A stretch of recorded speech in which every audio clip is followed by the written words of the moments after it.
Hey everyone, today I'll be walking you through how to change your domain name on Wix. You can't edit a domain after you've bought it, so changing your domain means purchasing a new one and assigning it to your site. You can buy a new domain directly through Wix or bring one from another registrar. Go to the domain section in your Wix account. You'll find this in the main navigation. When the page loads, you'll see a list of all your domains, both assigned and unassigned. Find your new domain in that list. Next to it, you'll see a domain actions icon. Click on it. A drop-down menu will appear. If the domain is already connected to another site, click Assign to a different site. If it's a brand new domain that hasn't been assigned yet, you'll see Assign to a site. Instead, click that. A dialog box will pop up asking you to select which site you want to connect this domain to. Choose your site from the list, then click Next.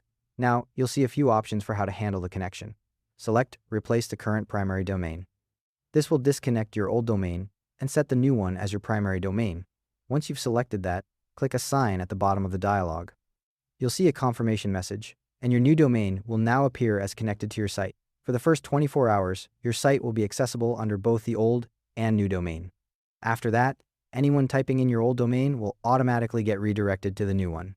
Here's what to do after the switch. First, if you bought the old domain through Wix, turn off auto-renewal for it so you're not charged for another year.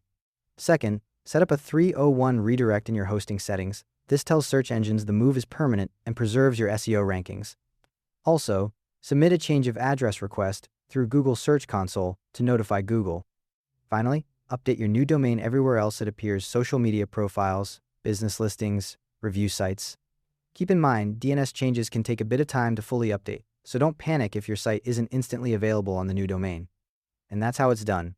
Thanks for watching. See you in the next one.